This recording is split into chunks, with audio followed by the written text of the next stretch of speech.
기도하겠습니다. 주님께서 오늘도 우리에게 말씀을 공부하고 또 이 말씀을 통해서 우리의 삶이 좀 더 교회에 가까워지고 또 교회의 한 회원으로서 그 능력을 함께 누릴 수 있도록 인도해 주실 것을 믿사옵나이다. 주님께서 오늘 우리를 이렇게 불러주셨사온즉 기쁨과 소망 가운데서 몸된 그리스도의 그 교회를 사모하고 그러는 가운데서 우리가 이 기쁨의 자리를 함께 누릴 수 있도록 은혜를 더하여 주옵소서. 예수님 이름으로 기도하옵나이다. 아멘.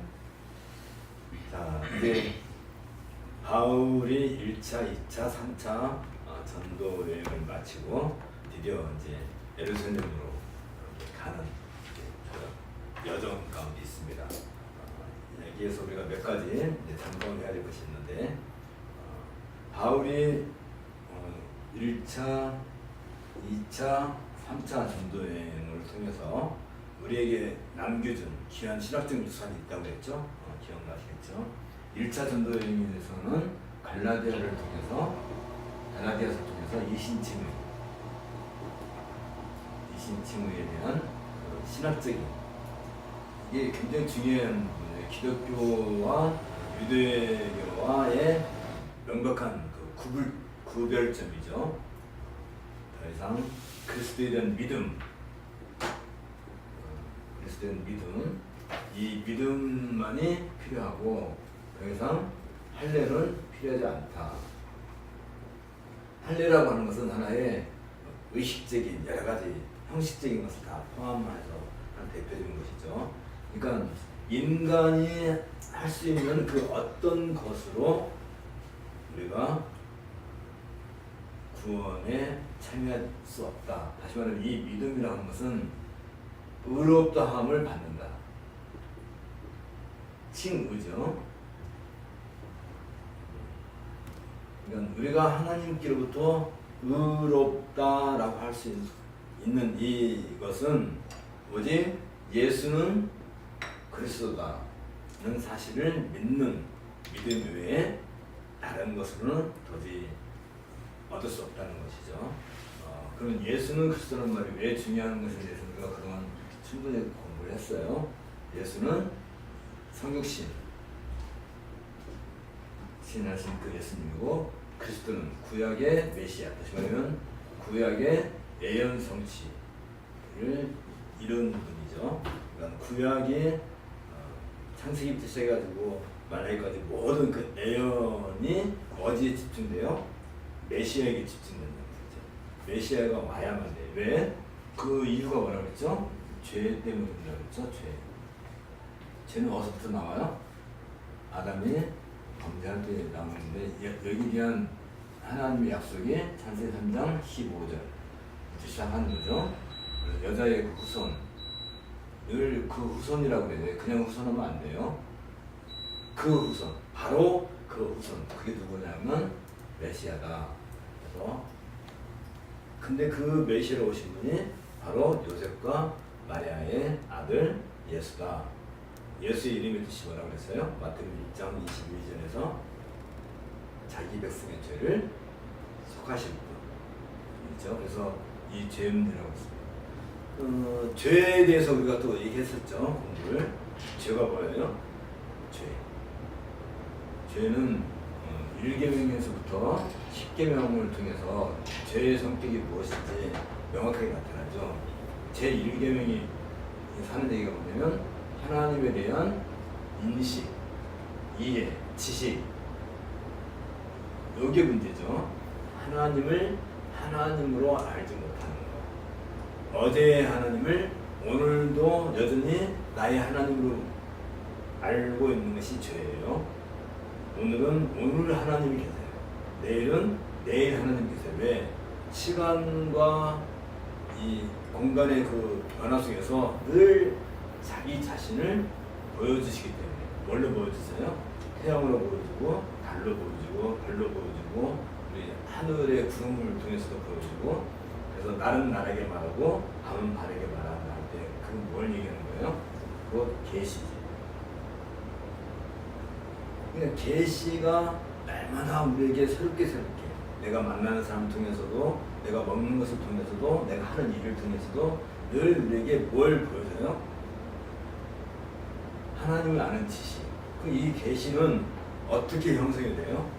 다시 또 옛날로 돌아가는 우리 공부하는 것이 이 계시. 다시 말하면 이 세상에 우리가 눈으로 보고 손으로 만지고 또 느낄 수 있고 내가 생각해낼 수 있는 그 모든 형체, 말하자면 가시적이든 불가시적이든 그 모든 형체는 다 무엇으로 만들어졌어요? 하다못해 어떤 정신적인 그까지도 다 뭘로부터 시작해요? 성자 예수님으로부터 시작되는 거예요. 로고스이신 성자 예수님. 하나님이 가라사대 기억나죠? 하나님이 가라사대 말씀하셨다. 말씀하셨다 할 때 그 말씀이 바로 로고스, 성자를 통해서 모든 만물이 존재하게 돼. 그렇다면 우리 육신도 또 우리가 말하는 이 언어의 행위도 생각하는 그 직능, 기능조차도 다 무엇의 화신이라고 하면 로고스의 화신이라고 하면 돼요. 화신이라고 하면 좀 범신론적이 돼서 오해할 수가 있지만 이게 다 이 모든 진료가 우리 영적인 진료까지도 다 어디서 나와요? 다 로고스에서 나오는 거죠. 그러니까 이 로고스가 하는 일이 뭐예요? 말씀, 곧 하나님의 누구인가를 보여주는 거예요. 그래서 예수님이 뭐라고 그래요? 너희가 나를 보았느냐? 나를 본 자는 누구를 봤다고요? 하나님. 이 봤다는 말이 이게 되게 어려운 말. 그러니까 우리가 많이 사용하는 말이 사실은 이게 굉장히 그 본질적으로 보면 이게 결국은 봤다는 것이 뭐냐면 이 계시의 어떤 행위로서 나타나는 거거든요. 봤다, 들었다, 먹었다 이런 가장 원초적인 단어들, 이런 단어들 속에 항상 로고스이신 그분의 어떤 조명이죠. 조명, 빛.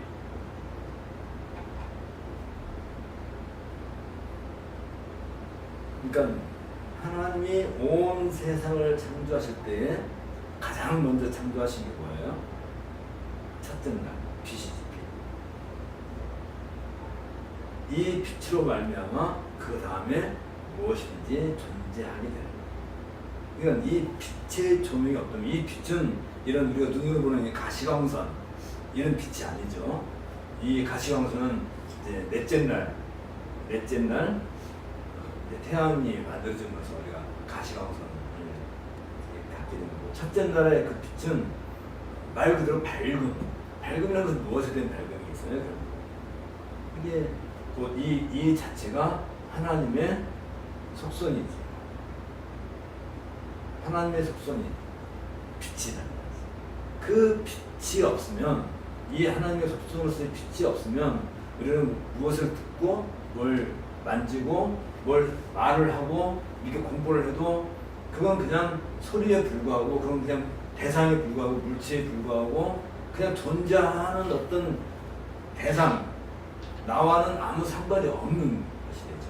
내가 여러분들에게 무슨 말을 해도 그건 그냥 하나의 소리로 귓등을 스쳐서 지나가는 것 뿐이지, 이게 내 두뇌 안에 들어와서 나의 어떤 영적인 작용, 그러니까 결국은 말이라고 하는 이 소리라고 하는 이 사인을 통해서, 기회를 통해서 우리 사이에 뭐가 이루어져요? 영적인 교류가 있는 거죠. 이게 안 되면 평생을 같이 산 부부간도 말하면 알았어, 무슨 말하면 알았어, 그렇죠. 특히 이제 부인이 장사를 하죠. 신호등 건널 때 제대로 보고 건너요? 알았어. 그건 그냥 소리만 듣는 거야. 그럼 실제로 신호등 건널 때 어떻게 건너요? 내 마음대로 건너는 거지. 그것이 그냥 일상에서 보통 사람들이 살아요. 그러니까 거기에 뭐가 적용해야 된다고요? 이 빛의 조명이 늘 함께해야 동일한 동일한 그런 교제, 코이노니아가 이루어지게 되는 거죠.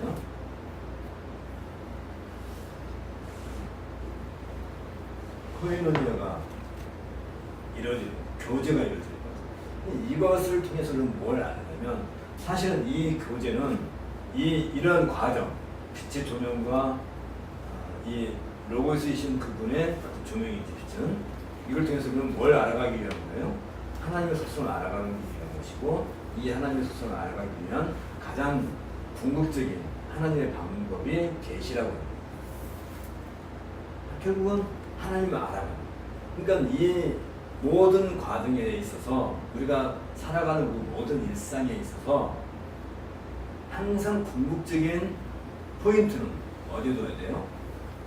하나님을 아는 것에 있어야 되는 거죠. 우리가 왜 살아요? 하나님이 누구신지를 알기 위해서 사는 것이죠. 그게 인생의 목적이야. 그래서 제 1문답에서 뭐라고 그래요? 대유문답 제 1문답에서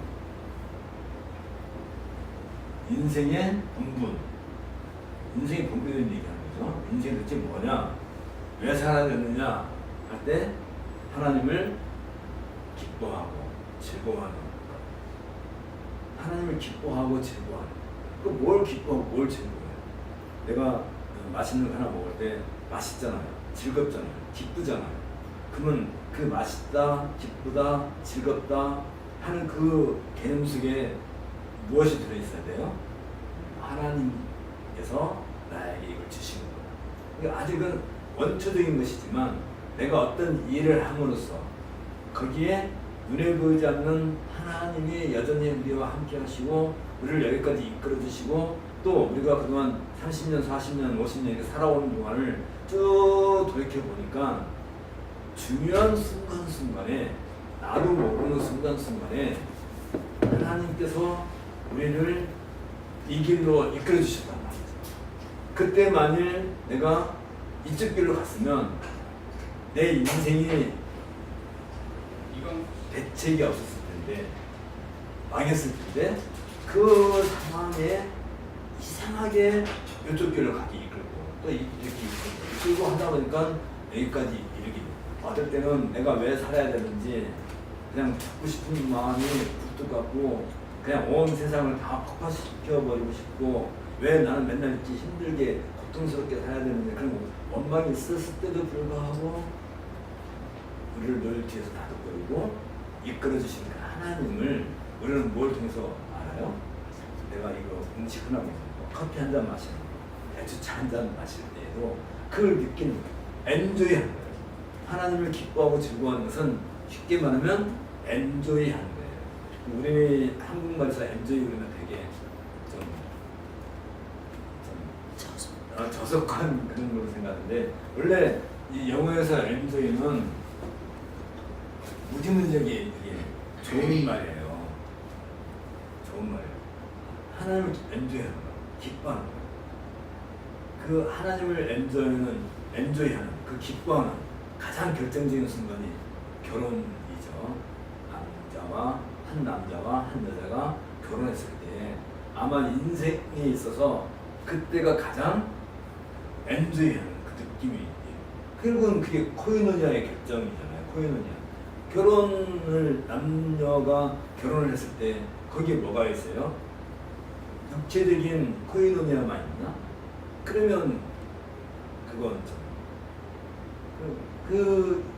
그런 거, 이런 모든 인생의 우리 삶의 모든 구석구석 하다못해 내 세포 하나에까지도, 눈에 보이지 않는데 어떤 영적인 근육까지도 다 뭐가 들어가야 돼요? 이 빛의 조명이 있어요. 이게 제1계명에서 우리에게 그걸 보여주는 거야. 인생에 사는 제1된 목적이 무엇입니까? 하나님을 기뻐하게, 즐거워하는 것입니다. 엔조이하는 것. 그것이 곧 무엇이라고요? 내가 하나님을 엔조이하는 것이 하나님에게 그게 영광을 드리는 것. 이게 참 기이한 거죠. 내가 누구랑 만나서 대화를 하고 기뻐할 거고 즐거워할 때 물론 싸우는 일도 있겠지만 그 기쁨을 내가 누릴 수 있다는 것이 이게 어디서부터 주어지는 거예요? 이 기쁨이 어디서 주어져요? 결국은 누구한테 주어져요? 하나님에게 주어지는 거고 이 조명이라는 과정이 여기 필요한 것이고 이름으로써 내가 어떤 기쁨을 누리는 그게 하나님께 영광이 된다. 그런 것은 무슨 말이냐면 하나님은 내 자녀가 그런 걸로 기뻐하는 것에 대해서 무지무지하게 하나님이 기뻐하신다는 거잖아요. 똑같으잖아요. 우리 엄마들이 음식을 하나 만들었어. 그래서 뭐 애들한테 줬어. 애들이 맛없다고 투정대면 속상한데 엄마 맛있어 하고 막 개걸스게 먹으면 야 이거 봐 천천히 먹어. 그러면서도 속에서는 눈에 보이지 않는 어떤 그 기쁨이 솟는 것처럼 우리가 이렇게 공부를 한다든지 뭐 집에서 뭐 살림을 한다든지 직장생활 하는 거 이렇게 보고 거기서 그 사람이 이건 내 일이야, 이건 내 직장이야, 이건 내 집이야, 내 거야. 그러니까 그냥 나 혼자 그냥 죽어라 사나 뭐 이거만 붙잡고 있으면 그건 말 그대로 노동이야. 그냥 일이야. 그런데 그런 힘든 일을 통해서도 그 의식 속에 뭐가 있어요? 이 일은 하나님께 나에게 주신 거야. 그 일을 즐거워하고 기뻐할 때 그게 똑같은 거예요. 밥 먹는 걸 먹고 짜증내고 먹기 싫은 걸 막 먹으라고 엄마가 주워 받고 하니까 억지로 먹는 그런 우리가 일상을 살 것인지 아니면 좀 맛 좀 없으면 어떻고 좀 짜면 어떻고 좀 싱거우면 어때요? 좀 엄마가 해주는 밥이니까 속으로는 밖에 나가면 더 맛있는 거 사 먹는데 내가 엄마가 해줬으니까 그래서 일단 말해도 엄마 잘 먹을게 하고 먹는 게 그게 철든 자식이지 거기서 띵끙 피고 맛없다고 투박하고 그러면 그 철이 없는 거잖아요. 그러니까 우리가 철이 들면 들수록 뭐가 돼요? 엔조이 하는 게 많아져요. 그 엔조이를 통해서 뭘 해요?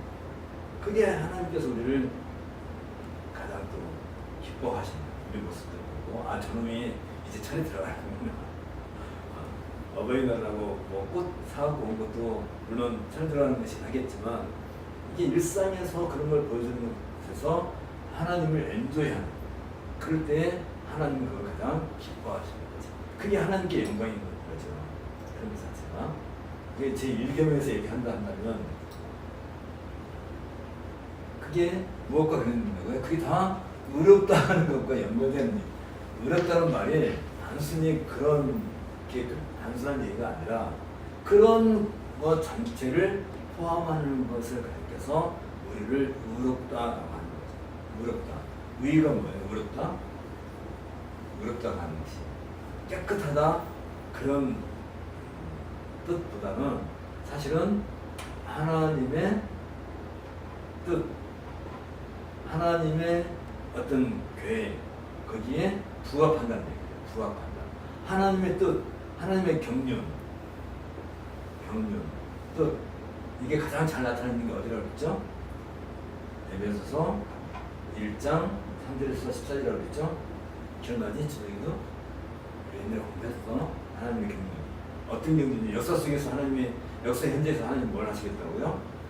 당신의 아들을 보내셔서 우리 모든 그 죄 문제 죄가 뭐라고 그랬죠? 하나님을 아는 지식 이게 하와가 선악과를 따먹게 된 결정적인 요인이 뭐냐면 하나님을 아는 지식에서 오류가 발생한 거잖아요. 그걸 누가 심어준 거예요? 사탄이 심어준 거예요. 그 순간 하와가 착각을 하는 거죠. 내가 저 선악과를 알게 된 나무 열매를 먹으면 내 눈이 밝아서 아까 빛 나오지? 빛 밝아져서 내가 무엇과 같이 될 것이다? 하나님과 같이 될 것이다. 하나님과 같이 된다는 말이 무슨 뜻이에요? 하나님을 가장 잘 아는 것이 되는 거죠. 하나님과 같이 된다는 말은 예를 들면 내가 누구가 되고 싶다. 내가 누구처럼 되고 싶다는 것은 그 사람 닮았다는 것도 되지만 그 사람에 대해서 그만큼 많이 안다는 거죠. 그러니까 내가 이 선악을 알게 하는 나무 열매를 먹으면 내 눈이 밝아졌다. 밝아졌다는 건 뭐예요? 정면 밝아져서 어쩐다는 거예요? 내가 하나님을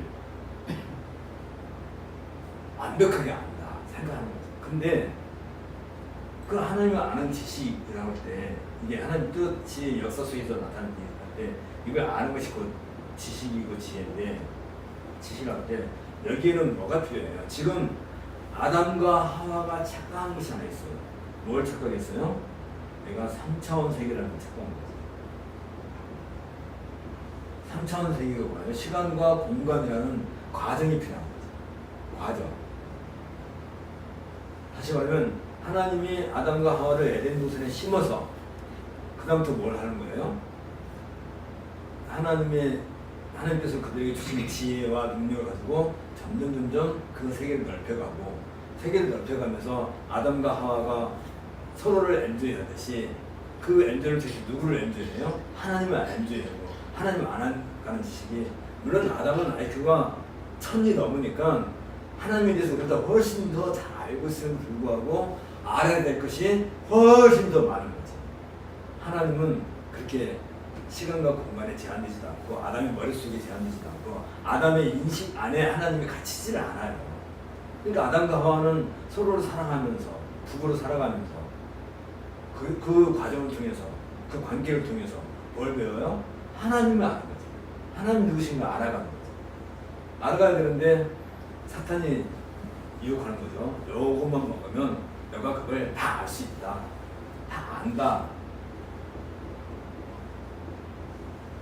이것이 이제 인류 역사 속에 끊임없이 요 문제가 계속 부딪히는 문제죠. 그래서 조금 더 많이 알면 조금 더 많이 알기 때문에 어떻게 해요? 다른 사람을 지배를 하는, 다른 사람을 억누르고 그리고 착취하고 조금 더 알면. 그래서 배운 사기꾼이 제일 무서운 거예요. 안 배운 사기꾼은 특징하지만 배운 사기꾼은 진짜 악랄하잖아요. 요즘들 보면 얼마 전에도 어떤 시골에 계신 아저씨인데 7억을 한꺼번에 은행에 넣어가지고 보이스피싱 당했다고 그래서 그분이 자살하셨다고 그러는데 그 천명한 기술을 이용하는 거잖아요. 그러니까 하나님을 아는 것이 그러니까 이는 하나님 뜻. 다시 말하면 시간이라는 과정을 통해서 점점 시간이 가면서 알아가는 거지. 알아가는 거. 날은 날에게 말하고 밤은 밤에게 말하고 하는 그 계시에 대해서 하나님을 아는 지식에 대해서 점점 알아가는 것. 그게 뭐라고요? 그게 의란 말이에요. 의. 그러니까 내가 이 순간까지 하나님을 아는 지식이 딱 멈춰져 있고 난 더 이상 알 게 없어. 난 더 알고 싶지도 않아. 그거 이대로 딱 멈추고 있는데 시간은 멈춰요? 시간을 멈춰다가 하면 시간이 멈춰요. 시간은 계속 그만큼 하나님 아는 지식이 점점 멀리 가는 거예요. 따라가야 되는 거죠. 따라가야 되는데 안 가고 멈추고 있으면 하나님이 그걸 갖다가 뭐라고 그래요? 불의라고. 그러니까 이게 다 어디서 나온 거예요? 죄에 대한 인식에서 나온 거예요. 죄가 무엇이냐 하면 하나님을 아는 지식에 있어서 결핍이 생기고 오류가 발생하고 그 안에 어떤 잘못된 그 사상, 영향이 끼치면 그게 죄란 말이지. 그러니까 하와가 선악을 알게 하는 나무의 열매를 따 먹을 때 죄가 들어온 거예요? 아니 이미 그 속에 죄가 있었던 거예요. 이미 그 속에 죄가 있었던 거잖아요. 선악을 알게 하는 나무의 그 열매를 따먹는 것은 이미 머릿속에 아니 그 하와의 인식 속에 하나님을 아는 지식에서 오류가 발생하는 거예요. 쉽게 말하면 컴퓨터 프로그램 작동하다가 오류가 나오면 삑 하고 컴퓨터가 멈춰버리잖아요.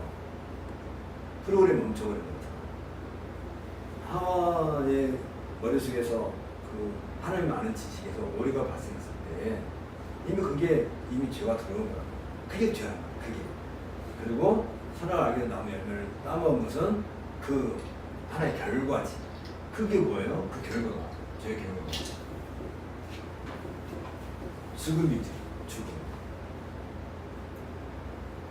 그러니까 우리가 이 모든 것에 있어서 죽음도 마찬가지예요. 죽음하니까 그 순간에 꼭 하고 운명하시는 아니잖아요. 죽음이라는 과정도 필요합니다. 죽음이라는 과정을 하나님께서 왜 주시겠어요? 우리는 다 누구죠? 아주 유명한 시인. 우리는 날마다 장승국의 우리 심장은 날마다 한 번 한 번 가는 데 있어서 우리의 심장은 장성국의 북소리와 같다. 그런 시를 쓰신 분이 있는데, 우리 심장 소리를 그 시인은 뭘로 표현해요? 매장지를 향해서, 맞으면 묘지를 향해서 가는 그 장성국의 북소리, 둥, 둥, 둥, 둥, 둥, 이게 그걸로 묘사하는 것처럼 우리는 늘 죽음이라는 과정을 통해 가는 이 과정, 그러니까 이 과정이 왜 필요해요? 이 과정이란 심지어 죽음을 향하여 가는 과정이라 할지라도 이 과정 속에서 뭘 우리는 알아야 돼요? 하나님의 의, 다시 말하면 하나님께서 역사 속에서 역사의 경륜 속에서 뭘 이끌고 가시려고 하는 것을 알아간다면, 심지어 우리가 죽음을 향해서 간다 할지라도 그것을 알아가는 거, 이런 지혜를 추구하면 그건 하나님께 의로운 것이고, 이해가죠? 내가 죽음을 향하여 간다 할지라도 그 과정 속에서 이런 하나님의 역사 속에서 나타나는 자신의 하나님의 경륜에 대해서 한 발자국 한 발자국 알아간다 한다면 그게 하나님께 의로운 거고, 이것을 거역하면 그게 불의한 거예요. 의와 불의. 그리고 마지막 10째 계명이 뭐예요? 그건 첫째 계명, 10째 계명. 탐심이죠. 탐심이죠. 욕심, 탐심. 탐심이 왜 생겨요? 바로 하나님을 아는 지식이 있어서 오류가 발생해서 나타나는 것이 탐심이라고. 탐심. 하와가 하나님 아는 지식에서 오류가 발생했을 때 욕심, 탐심이 생긴 거죠. 내가 이 과정을 무시하고 하나님을 알아버릴 거야. 하나님을 알아버리겠어 하는 그것이 탐심입니다. 하나님을 아는 것조차도 우리는 과정이 필요한 것이고, 이 얘기가 되게 길어졌네. 그게 이신칭의 안에 다 포함된 내용들이에요. 우리는 그냥 이신칭의 그러면 내가 그리스도 예수를 믿으면 하나님이 나를 의롭다 하시는구나 라고 끝나면 그건 이신칭의가 아니지. 그래 끝날 것 같으면 뭐 우리가 이 땅에 왜 살아요? 그냥 나 예수님 믿어요. 그럼 하나님 그래? 이러와 해가지고 핀셋으로 딱 뽑아가지고 천국에다 딱 옮겨나오면 되지. 그죠? 믿음을 말면 우리가 의롭다함을 받았으니까 그냥 나머지 인생 살 거 없이 내가 예수를 믿는 그 순간 하나님 우리를 쏙 뽑아가지고 천국에다가 딱 갖다 놔보는 훗날 일을 왜 이 질고의 시간을, 고통의 시간을 날마다 우리는 장승국의 북소리처럼 둥둥 치면서 왜 죽음을 향해서 계속 가는 거예요? 왜?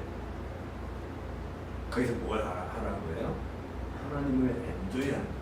엔조이하려면 알아야 엔조이하지. 모르는데 어떻게 엔조이하는 거예요? 이신칭화에 이런 내용이 담겨있다.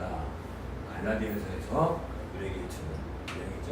그 다음에 2차, 3차 전쟁에서 데살로니가 전서, 후서.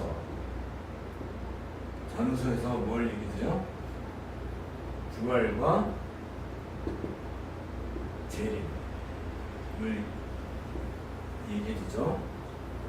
이신칭의는 어디를 향하여 가요? 부활과 재림을 향해서 가요. 그래서 갈라디아서 2장 16절에서 예수 그리스도를 믿는 믿음, 이게 곧 칭의죠.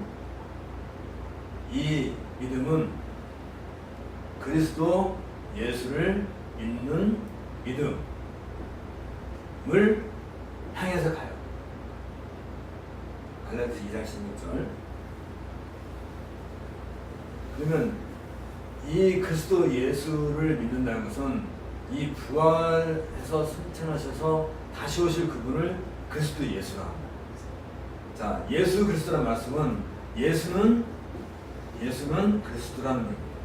이해가 가죠? 이건 바울 신학에서 굉장히 특징적인 그런 의미가 있어요. 예수는 그리스도다. 그것을 믿는 거예요. 이건 구약의 성취야. 구약의 완성이야. 이걸 알아가는 것이 하나님의 의야. 그죠? 그래서 한다면 지금 이건 이제 성취된 거야. 그죠? 예수님께서 오셔서 십자가에 죽으시고 부활하시고 이 구약에 있는 모든 것을 성취하신 분, 완성하신 분. 그리고 이제 뭘 해요? 승천하셔서 그리고 다시 오실 분. 어떻게 오세요? 재림은 뭐예요? 심판으로 다시 오실 것이다. 그것을 믿는 믿음. 그게 뭐냐면 그리스도 예수에 대한 믿음이라는 거죠. 이건 바울 서신을 우리가 읽을 때, 바울 서신들을 읽을 때 예수 그리스도라고 바울이 할 때하고 특별히 그리스도 예수라고 할 때가 있어요. 아주 중요한 순간 그때는. 그러니까 그리스도 예수 이렇게 성경에 나오면 눈을 번쩍 떠요. 그래가지고 마치 망치로 내 머리통 한번 쾅 쳐가지고 단단하고 교만하고 아주 말도 안 듣고 그 머리통을 갖게 부셔야 돼. 우리 내 심령, 단단한 심령을 갖게 부시고, 아, 그리스도 예수는 어떤 분이에요? 심판으로 재림하신 분이다. 그걸 믿고 정신을 바짝 차려요. 이걸 뭐라고 그래요? 이 믿음에 이르기는 이 과정을 성화라고 합니다. 성화. 그래서 마침내 우리가 재림하신 그 예수님을 그리스도 예수지, 그리스도 예수를 만남으로써 우리는 무엇이래요? 그리스도 예수와 우리는 한 몸이 되는 거죠. 한 몸, 한 형제, 일치를 이루는 거예요. 그래서 그리스도 예수님께서 부활하실 때 어떻게 해요? 지금 오신다면, 지금 우리는 이 순간 우리 몸이 새로운 형질로 바뀌죠. 이 살과 피, 뼈 이런 걸 갖고 휴거하는 게 아니라 이 상태지만 전혀 새로운 상태. 어떤 새로운 상태? 마치 예수님께서 부활하셨을 때에 그 가지고 있었던 그 몸의 상태로 바뀌어요. 우리는 공중에 떠오를 수가 없어요. 근데 부활하신 예수님은 공중을 떠올려잖아요. 사도행전 1장에 보면 예수님이 하늘로 올라가실 때 어떻게 올라가요? 그냥 있는 자리에서 붕 떠서 올라가시잖아요. 마찬가지로 그리스도 예수께서 재림하신 그날이 있다면 지금 이 순간 우리는 어떻게 돼요? 우리 몸의 모든 형질이 다 바뀌죠. 부활하신 예수님을 보죠. 그래서 우리가 공중으로 올라가서 공중에서 예수를 만나고, 이미 죽은 사람들은 어떻게 해요? 에스겔에서 이미 보이잖아요. 사방에서 생기가 와가지고 마름뼈를 하나님의 군대로 만든 것처럼 이미 우리는 다 죽어서 뼈도 다 갈아서 다 넣어가지고 없어지고 다 했다 할지라도 다 생기가 사방에서 다 모여가지고 그를 어떻게 만들어요? 새로운 형질의 사람을 만들어서 다 부르면서 그래서 거기서 뭘 해요? 공중에서 뭘 한다고 해요? 요한계시록 보면 어린 양의 혼인 잔치.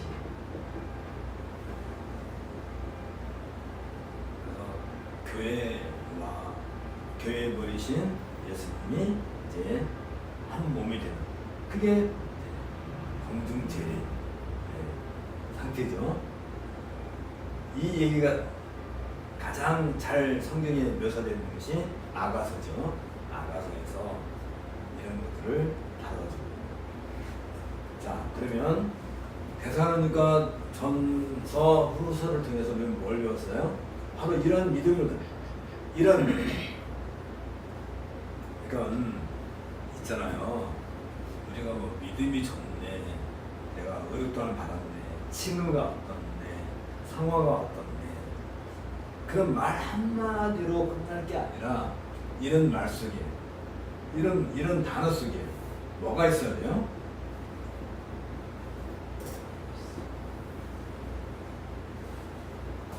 조명이 있어요.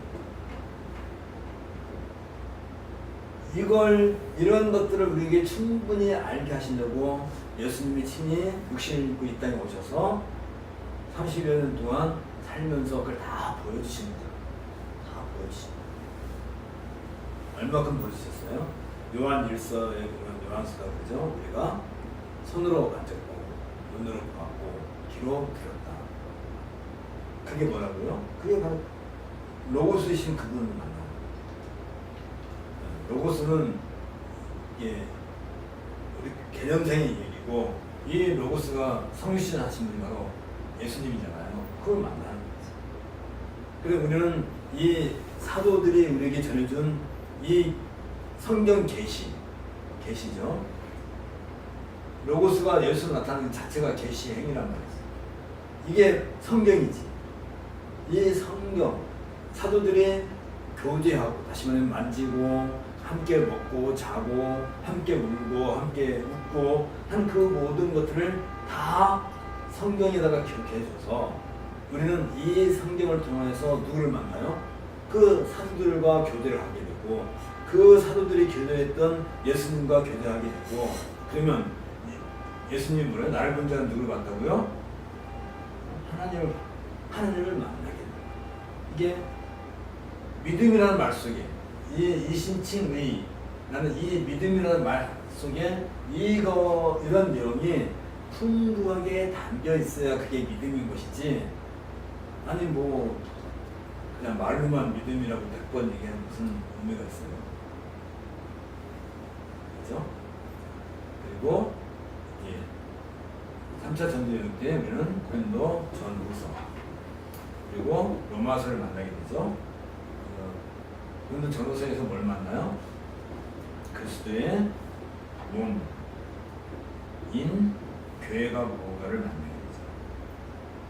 그리스도의 몸. 교회 안에 있는 여러 가지 그 현상들, 문제점들에 대해서 바울이 지적할 때 그 모든 그 바울의 그 신앙 밑바탕에는 그리스도의 몸인 교회에 대한 얘기. 그래서 이 말 많고 탈 많고 바울의 가슴을 가장 아프게 했던 그 고린도 교회를 가르쳐서 하나님의 교회다 라고 그렇게 불러요. 왜? 이 교회 안에 있는 성도들은 누구예요? 예수께서 바울에게 때 내 백성이다. 이 성민은 내 백성이 나누이다. 내 백성이다. 내 백성. 예수님의 백성, 하나님의 백성. 그러면 이 교회, 그리스도의 몸인 교회는 뭘 상징해요? 하나님 나라의 백성. 백성이라는 개념에는 뭐가 필요해요? 국가가 필요해요. 국가 개념이 있어야 되죠. 백성이 있어야 국가가 있는 거예요. 그렇죠? 국가는 어떨 때는 다른 나라에 침략을 당해서 국가가 없어질 수는 있어요. 그러나 그 백성은 마지막 한 사람이 남아있어도 그 백성은 남아있는 거지. 백성이 곧 국가고 이 국가 개념, 다시 말하면 하나님의 나라, 킹덤 오브 갓, 하나님 나라 하면은 여기에 뭐가 적극적으로 개입이 돼요? 통치, 하나님의 통치. 하나님 통치 이념이 어디에 잘 나타나요? 구약에서는 율법이라고 말하고 있는 십계명을 통해 잘 나타나고 신약에서는 산상수훈에서 잘 나타나죠. 하나님의 통치 방식. 구약에서는 율법, 이게 구약에서는 성전, 문화로 나타나게 되는 것이고 성전에서 이루어져. 산상수훈에서는 이 성전 대신에 산상수훈에서 뭐가 나타나요? 그리스도의 몸으로 바뀌게 어떻게 되죠? 그리스도는 뭐예요? 이게 바로 교회라는 거죠. 교회가 곧 하나님 나라라는 얘기지. 이런 의미로서 이렇게 연결되는 거죠. 로마서는요. 그러면 로마서는 이 로마서는 갈라디아에서부터 시작했던 이 우리가 얘기한 그 모든 것이 이 안에 다 담겨져 있어요. 그리고 이 로마서에서 뭘 얘기를 해요? 특별히 로마서에서는 바울이 3차 전쟁을 마치고 예루살렘에 갔다가 로마를 들렸다가 어디 가겠다고요? 땅끝까지 가겠다는 바울의 어떤 계획. 예루살렘 들렸다가 예루살렘 들렸다가 지금 우리는 지금 어디 있어요? 사도행전에서 지금 21장이 바로 이 이야기. 로마서는 이 모든 것을 다 다루고 있으면서 그러면서 바울의 어떤 계획이 여기 담겨 있는 거지. 그러면 바울의 이 계획이 도대체 뭔가? 바울의 계획인 거예요. 왜 바울은 그때요? 지금 이 로마서를 기록하는 것이 고린도잖아요. 고린도에서 바다만 넘어가면 로마인데 뭐게 그때요? 예루살렘으로 다시 돌아오려고 그래요. 뭐 때문에? 왜? 근데 예루살렘에 돌아오려고 하니까 예언자들이 막죠. 바울 너가 예루살렘에 가게 되면 죽을지도 모른다. 근데도 불구하고 죽음을 불사하고 왜? 바울은 예루살렘에 가려고 그래요.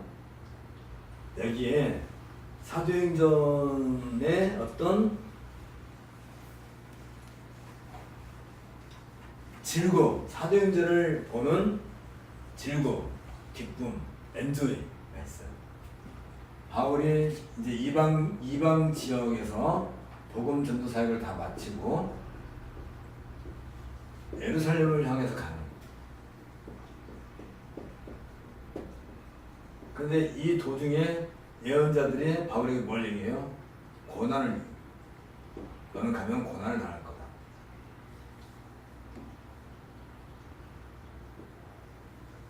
예루살렘에 가면 고난을 당할 거다. 근데 바울은 왜 예루살렘에 간다고 그래요? 그건 여기 304페이지에 보면 304페이지부터 나온 얘기가 바울이 가려고 하는 것은 304페이지 가운데 보면 바울의 예루살렘 교회를 위해 연불을 모으려는 것은 몇 가지 이유가 있었다고 했죠. 특히 이 이방인 교회와 예루살렘 교회가 서로 한 형제다. 이것을 확인해 주려고 하는 것이고, 두 번째는 모든 복음은 어디서부터 나와요? 예루살렘부터 시작된 거잖아. 예루살렘 교회의 그 선제성, 예루살렘 교회의 그 중요한 그 위치에 있는 것이죠. 그러므로 말미암아 이 이방인 교회가 형제 교회인 예루살렘 교회와 형제 교회인 것을 서로 확인하게 한다면 이건 예루살렘 교회에 대한 어떤 바람이겠죠. 이방인 교회야 뭐 당연히 인식하고 연보를 한 것이지만 예루살렘 교회가 이방인 교회를 자기들 형제로 받아들일 것인가 하는 문제가 있는 것이고, 바로 그것을 목적으로 한 것이고, 그게 첫 번째 목적을 한다면, 두 번째는 이방인들이 예물을 가지고 예루살렘, 다시 말해 시온을 간다는 것은 여기에 뭐가 궁극적으로 이루어지게 되는 이 과정을 통해서 정말 다시 말하면 하나님의 통치가 땅끝까지 이루어져서 땅끝 모든 백성들이 시온에 와서 하나님께 예배하는 어떤 그런 것을 예표하는 사건이란 말이에요. 그러니까 이건 굉장히 중요해요. 이건 뭘 의미하냐면 이건 바울은 바로 이 일을 위해서 부름 받은 거죠. 그릇으로. 사도행전 9장 15절에서 얘기한 것처럼 그릇으로. 어떤 그릇? 이방인들을 위한 복음 전도의 그릇. 다시 말하면 바울은 자기 자신을, 자기 생명을 무엇을 위해서 바쳐요? 이 이방인 전도를 위해서 바치는데 그 결과가 뭐야? 그 결과가 그들이 이런 예문을 가지고 시온으로 온단 말이지. 결국은 바울은 여기서 뭘 하는 거예요? 자기의 제사장적 사명, 제사장직을 수행하는 것이다. 그럼으로써 뭘 하게 돼요? 예수님께서 바울에게 말했던 9장 15절 그 예수님의 말씀, 예수님이 하신 그 말씀의 성취. 그렇다면 예수님이 하신 그 말씀은 역사 현장에서 그렇게 된다는 거예요? 안 된다는 거예요? 그렇게 돼야 된다는 것을 바울이 자기 몸으로 자기 생명을 걸고 이걸 이루어내는 거죠. 그죠? 그게 그다음에 네 번 그게 그러면서 이것은 이제 세 번째 네 번째는 이것을 다시 말하면 그리스도께 결산을 하는 거지. 보고하는 거죠. 내가 그리스도께서 나에게 주신 사명을 이렇게 완수했습니다. 성취했습니다 하는 것을. 그래서 이런 의미를 가지고 예루살렘에 가려고 하는 거예요. 그런데 문제가 있어요.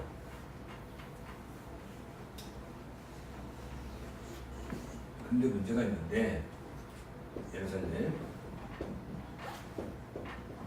참 그 얘기를 빠뜨릴 뻔했다. 이 고난 요 부분을 우리가 좀 생각해야 돼요. 이건 바울이 지금 예루살렘에 가려고 하는 것은 또 다른 면에서 보면 이건 이제 누가복음에서 얘기한 것처럼 누가복음 3장 부분을 마지막 그 예수님이 예루살렘에 향하여 가는 그 내용을 기록하는 데 할애를 해요. 그러니까 예수께서 예루살렘을 왜 가요? 고난을 십자가의 고난을 향해서 가는 거죠. 예수님의 목적은 어디에 있어요? 십자가에 있는 거예요. 그것이 하나님의 의, 하나님의 의를 이루는 거예요. 근데 그 의, 이 십자가를 향해서 예수님은 가는 것처럼 바울은 이 고난이란 과정을 통해서 예루살렘 가는 것이 뭐예요?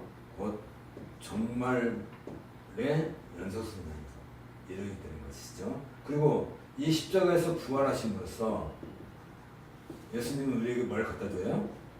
교회를. 그러면 바울은 이 고난, 예루살렘이라는 이 고난을 통해서 온 땅에 마지막 예수님은 교회의 시작이지만 이 교회의 시작을 맞추는 마지막 끝을 이루는 그 일을 위해서 바울은 가는 거예요. 바로 그 얘기를 하는 것이지. 그리고 자 307페이지 이걸 우리가 좀 기억을 해야 돼요. 307페이지는 이제 그 307페이지 그 위에 단 안식 후 첫날 그 얘기하면서 그날은 부활하신 예수님께 부활하신 날이죠. 그날에 주님은 모여있는 제자들에게 친히 나타나서 너에게 평강이 있을지어다 라고 복을 주셨습니다. 아버지께서 나를 보내신 같이 나도 너희를 보내노라 라고 그렇게 말씀하시죠. 샬롬. 그러니까 예수님께서 부활하신 날이 안식 후 첫날이지, 주일날이죠. 그런데 예수님께서 다시 제자리에 나타나신 날도 안식 후 첫날, 제자리 모였을 때, 그리고 그들에게 뭐라고 해요? 너에게 평강이 있을지어다 라고 얘기하면서, 여기 보면 그 내용을 요한복음 20장 22절 23절에 기록되어 있죠. 이 말씀을 하시고 저희를 향하사 숨을 내쉬며 가라사대, 숨을 내쉬며 가라사대 또 나와요. 이 새로 번역하는 성경에는 이 가라사대라는 말을 자꾸 빼요. 굉장히 안타까워. 그렇죠? 이 가라사대 말이 굉장히 중요한 말인데, 어쨌든 숨을 내셨다. 무슨 말이냐면 breathing. 하나님이 처음에 아담을 지으시고 아담에게 뭘 했다고요? 숨을 불어넣어야 했다. 그래서 숨은 뭐예요? 리빙 소울.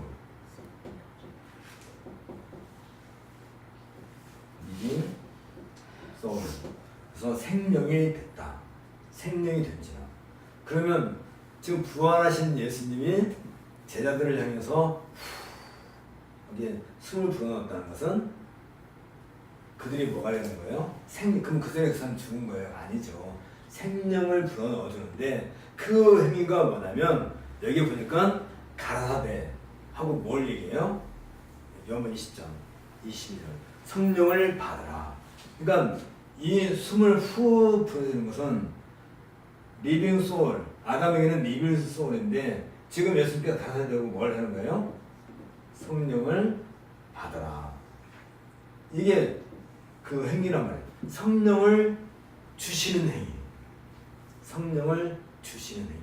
이게 언제 이루어져요? 오순절 날 이루어지죠. 저게 오순절. 그래서 어떻게 된 거예요? 너희가 성령을 받으면 어떤 일이 생겨요? 너희가 네 죄든지 사하면 사해질 것이요 네 죄든지 그대로 두면 그대로 있으리라 라고 하죠. 무엇에 대한 얘기예요? 죄사함에 대한 얘기입니다. 죄사함.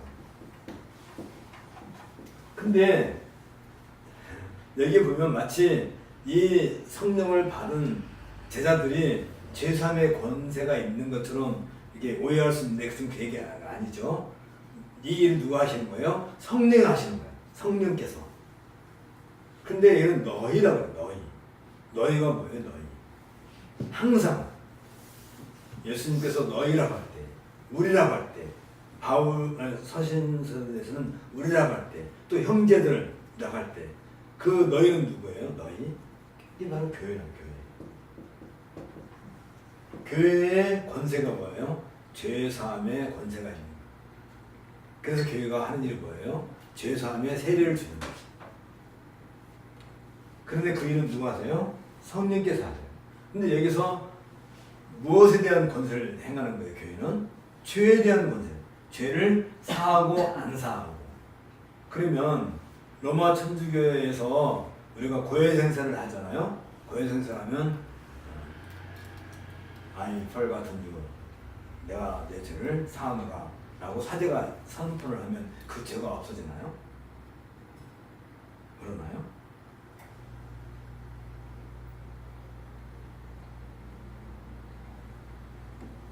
죄에 대한 오해를 하고 있는 거예요. 그게 문제죠. 그게. 예를 들면 누군가 잘못했어. 나도 용서해줄게. 그럼 죄가 사해지냐 이 말이에요. 죄가 사해지냐. 그 어떤 행위에 대해서 잘못한 것을 내가 인정해주고 용납해준다는 의미지 그 죄 자체를 용서해주는 건 아니란 말이죠. 그러면 내가 사는 동안 잘못한 거 다 용서를 받았어. 사람들한테 다 용서받았어. 어떻게 하든지 뭐 돈을 주고 했든지 아니면 두드러 패서 용서받았든지 하면 다 용서를 받았어. 그럼 난 죄가 없는 거예요. 죄의 시작이 뭐예요? 죄의 시작. 죄의 가장 씨앗이 뭐예요? 하나님을 아는 지식이라는 거예요. 거기에 오류가 발생한 게 죄라고 했잖아요. 아까 우리가 이신칭을 때 얘기한 게 바로 그거란 말이죠. 여기에서 교회가 할 일이 뭐예요? 죄사함의 세례를 주는 그 교회가 하는 일이 뭐예요? 하나님을 아는 지식. 거기에 오류가 발생한 것을 뜯어 고치고 수정하고 그걸 향상시키고 발전시키고 성장시키는 거. 그럼 죄사함의 세례라고 하는 것은 내가 한번 처음에 예수는 그리스도시요 나의 하나님의 아들이시요 나의 구세주인다라고 믿어가지고 그걸 고백해서 교회에서 세례를 받았는데 그걸로 끝이에요? 그러면 그걸로 모든 죄가 다 없어지고 더 이상 그 사람은 더 이상 이제 앞으로 죄도 안 짓고 더 이상 무슨 늘 죄가 뭐예요? 죄. 하나님을 아는 지식을 향해서 가면 의이고 이게 하나님 의란 말이죠. 이걸 알아가는 거. 여기에서 거꾸로 가면 이게 죄란 말이죠. 하나님을 아는 지식에서 벗어나기 시작하면 하나님을 아는 지식에서 방향을 바꾸는 순간 이때부터 이게 죄란 말이에요. 내가 아무리 뭐 신학 박사가 됐다 할지라도 하나님을 아는 지식에서 반대 방향이 틀어지는 순간 나는 죄를 행하고 있는 거야. 내가 이런 음식 하나 먹으면서도 하나님에 대한 의식 자체를 잊어버리고 내가 이 음식을 먹는 것은 하나님을 10번째 기능이에요. 탐심. 하나님과 상관없이 내가 먹고 마시는 것이 탐심이고 그게 죄의 결과란 말이죠. 내가 누구를 만나야 돼요? 하나님을 만나요. 내가 누구랑 같이 다니든 누구랑 같이 가요? 거기에서 하나님을 같이 가고 동행합니다. 하나님, 내가 이 사람과 같이 어떤 즐거움을 누릴 때 거기서 하나님을 함께 누려야 되는 기쁨을 누리는 거죠. 엔조이 하는 것이죠. 그러면 그게 의란 말이죠. 하나님을 알아가는 것과 상관이 없는 것은 다 죄야.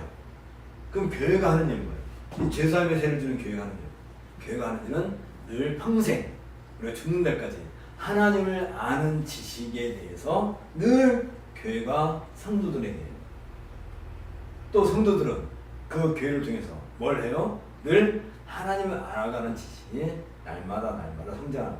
어린아이가 하룻밤 자고 나면 부쩍부쩍 자라는 것처럼, 그렇죠? 엄마에게서 젖 얼마 먹지도 않잖아요. 뭐 이렇게 한 컵이나 먹나 하루에 200cc나 먹는가 몇 cc나 먹는가 모르겠지만 애 키우는 하루에 애가 몇 cc 먹어요? 젖을? 개연수에 따라 달라요. 네, 그럼 다르죠. 깐난아이 같으면 뭐 조금 먹고 말겠지. 아침에 뭐 60cc부터 시작합니다. 아 그래요? 60cc면 얼마 안 되네. 네. 먹여서 입에 맞는지 받아내는지 그런 것도 엄마 젖은 상관이 없는데 분유를 먹일 때는 그렇게 시작했던 것 같아요. 잠깐만, 뭐 나중에 한 두세 달 지나면 한 100cc 먹나 그러면? 그렇죠. 200cc까지. 200cc 까지? 그것도 모자랄 때도 있어요. 나중에. 그러면 뭐 시큰 지가 많이 먹어봤자 뭐 1리터 더 먹겠어요? 네, 먹죠. 한 300ml. 근데도 부쩍부쩍 자라나는 것이 젖을 먹어서 애가 큰다 생각하면 그게 아주 못돼 먹은 엄마 생각. 내가 젖을 물리니까 애가 큰다 생각해요. 애가 말을 하기까지 자라요. 젖을 먹였기 때문에. 엄마가 우유 잘 타주고 뭐죠? 이유식 잘 먹여서 애가 잘 큰다 생각하는 것은 그 오만한 생각. 아주 악한 생각. 그 엄마의 젖, 그게 다 뭐예요? 그 로고스가 그렇게 작용하는 거잖아. 우유도 마찬가지고, 우리가 먹는 것도 마찬가지고. 다 그 하나님의 은혜로 주어지는 것이지. 하다못해 햇볕도 마찬가지고, 공기도 마찬가지고, 바람도 마찬가지고. 그 덕분에 내가 살면서 애도 키우는 것이지. 하나님께서 한순간에 이 공기 중에 있는 산소를 싹 없애버려봐요. 내가 무슨 수로 애를 키우나? 애가 앙긋방긋 웃으면 아이고 우리 애기 새끼 귀여워서 볼도 꼬집어보고 그러면서 거기서 뭘 느껴야 돼요? 하나님이 나를 그렇게 키우셨다는 걸 알아야지. 그 애랑 즐거워하는 그 기쁨이 하나님을 즐거워하는 기쁨과 늘 같이 가야 돼요. 그게 의란 말이에요. 그게 하나님을 알아가는 거. 그 것처럼 교회는 늘 교인들을 양육하고 그 교회가 가장 기쁜 일이 뭐예요? 한 사람부터 하나님을 알아가는 것입니다. 그거 교회가 가장 큰 기쁨이고 교회의 행복이고 교회가 그걸 위해서 살아가는 그런 마음을 갖고 지금 뭘 하는 거예요? 이방지에서 바울은 자기가 죽을지도 모른다는 그 고난을 눈앞에 두고서도 그 예루살렘 향해 가는 그 모든 것이 바로 이것과 관련돼요. 이런 일들이 그동안 바울의 1차, 2차, 3차 전도여행을 통해서 이미 충분히 바울도 확인을 했겠지만 근데 지금 어디까지 된 거예요?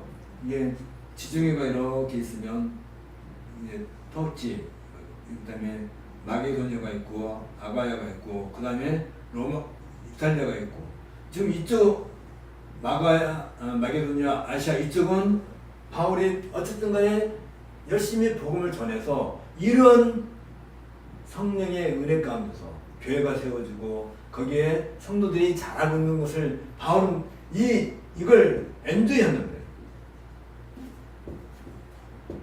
이걸 기뻐.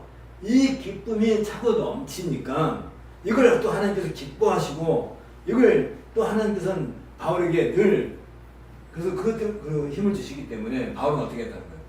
이 로마를 지나서 사마리아까지 이걸 전하겠다는 거죠. 지금 이쪽 로마라든지 이쪽은 헬라어권이에요. 헬라권. 다시 말하면 헬라어를 사용하는 그 헬라권인데 그쪽 로마 이탈리아 넘어서 그쪽부터는 라틴권이다. 말이 달라요. 근데도 불구하고 바울이 말이 다른 그 세계까지 가려고 하는 건 뭐예요? 결국은 이 그리스도의 몸, 아까 고린도 전도서에서 충분히 얘기했잖아요. 그리스도의 몸인 교회가 거기까지 전해야 될 그 일념을 가지고 예루살렘에 향해서 가고 있는 게 바로 21장에서 우리가 보는 내용입니다. 그래서 이제 313페이지 드디어 21장 넘어가요.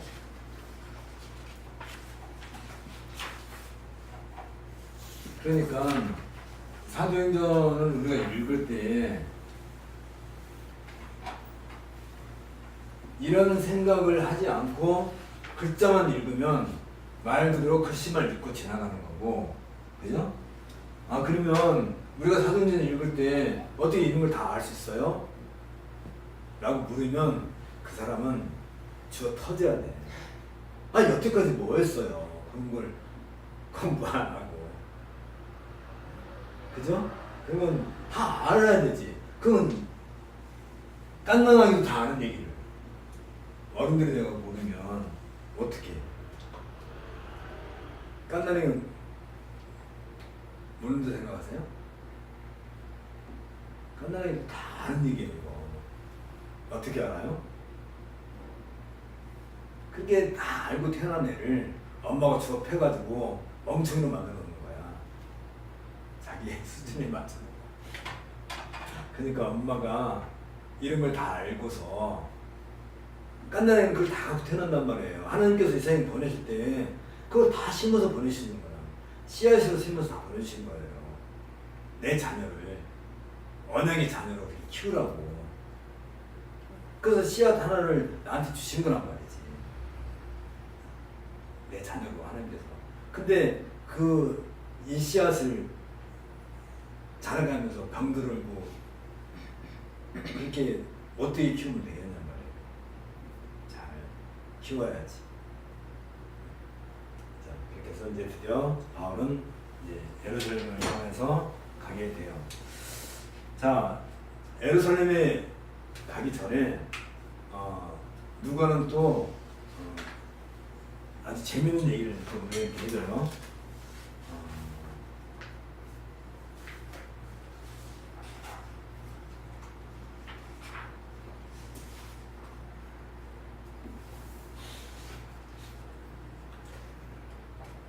바울이 이제 그 밀레도에서 그 얘기를 하나 하고 또 지나가지. 은혜로운 얘기입니다. 사도행전 20장에 나와 있는 얘기인데 20장 20 몇 줄이죠? 책도 건너가버렸네.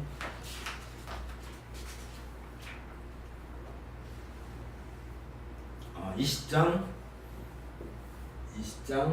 23절에서 24절. 여기 어디 있냐면 308페이지 가운데. 오직 성령이 각성에서 내게 증거하여 결박과 환난이 나를 기다린다 하시나 나의 달려갈 길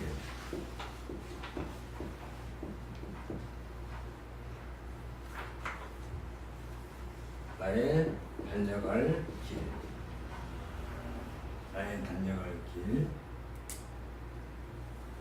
주 예수께 받은 사명. 나의 달려갈 길은 뭐예요? 주 예수께 받은 사명. 그리고 곧 그게 뭐라고요? 하나님의 은혜의 복음. 주 6개가 받은 것이 하나님의 은혜의 복음 전하는 거. 이게 다 같은 말이죠.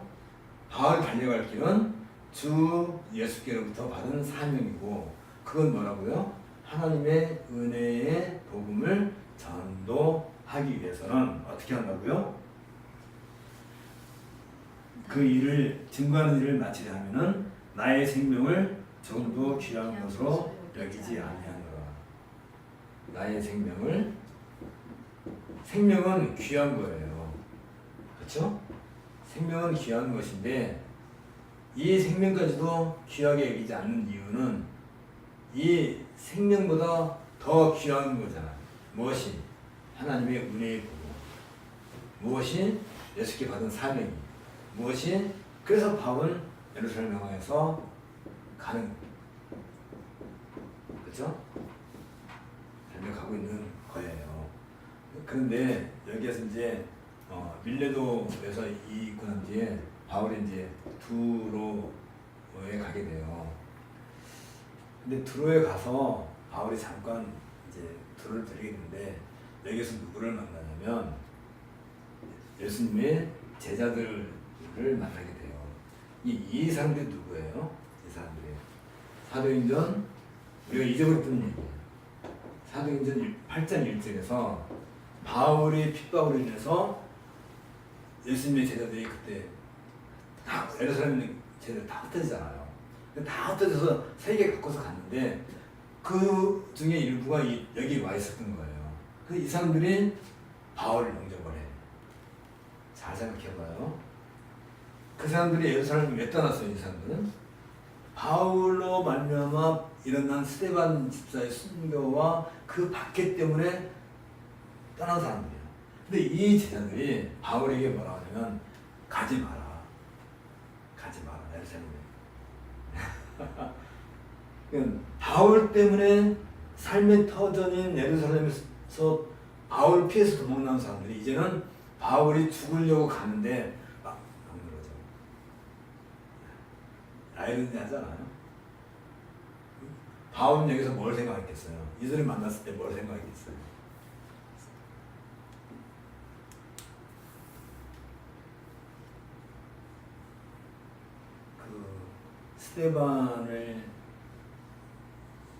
스데반의 돌에 맞아 죽었을 때 자기가 스스로 증인으로 그 자리에 대표로 서 있을 때 그 사건을 아마 마음에 뒀겠죠.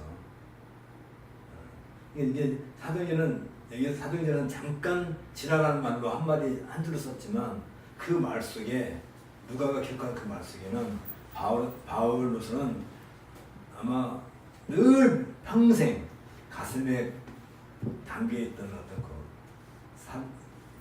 그날 사건에 대한 어떤 그 아픔이 있을 거예요. 그럼에도 불구하고 그러니까 더 어떻게 하겠다는 거예요? 자기는 예루살렘에 가겠다. 그리고 이제 가이사랴로 가게 돼요. 가이사랴까지 갔는데 이 가이사랴 누구를 만나냐면 빌립을 만나요. 빌립 집사. 빌립이 누구예요? 스데반과 빌립과 또 다른 집사들과 함께 최초의 교회에 집사로 성을 받은 그 빌립을 만나죠. 빌립은 어떤 면에서 보면 죽은 스데반의 형제와 같은 위치의 인물이잖아요. 어쨌든 간에. 그러니까 이 두로의 제자들 또 이 빌립 집사를 바울을 만났을 때 그 감회가 어떻겠어요?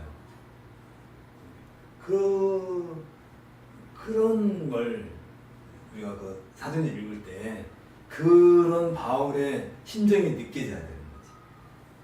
그냥 쓱 읽고 지나는 게 아니라 그 순간 바울은 아마 빌립 집사 만났을 때 무지무지 반가웠겠지만 무지무지 반가운 그 이면 속에는 진짜 아마 그랬을지도 몰라요. 그냥 무릎을 탁싹 꿇고 빌립에게 나 용서해달라고 했을지도 모르죠. 아마 심정은 그랬을 거예요.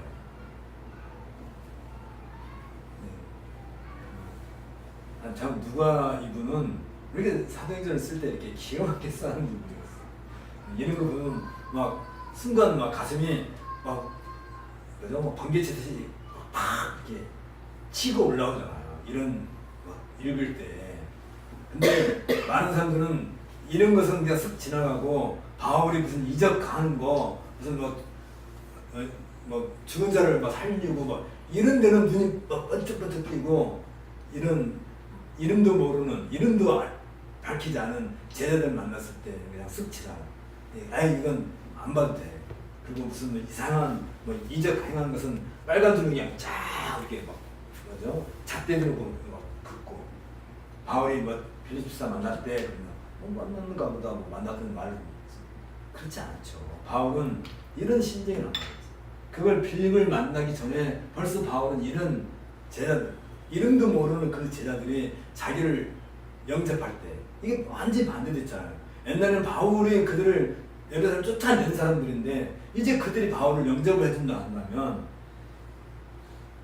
이게 복음이 아니면 그렇죠? 이 제자도 복음 안에 있고 바울도 복음 안에 있고 복음 안에 있으니까 원수도 정말 그 철저히 원수잖아요. 그 원수도 참 벌써 한 십몇 년이 지난 상황인데 이게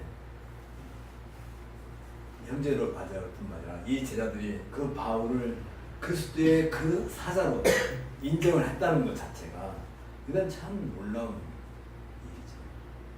이게 뭐예요? 이게 바로 하나님을 엔조이하는 거예요. 이런 걸 혹시 마음속에 누구 미워하는 사람 있어요? 미안한 사람 없어요? 있어요? 다시 만나가겠나?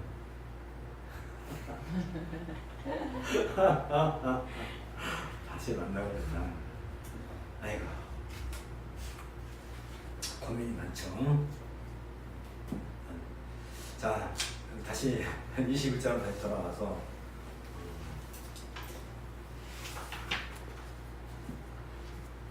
자 이런 과정을 통해서 우리는 이 모든 걸 통해서 우리가 알게 되는 게 뭐냐면 교회의 통일성.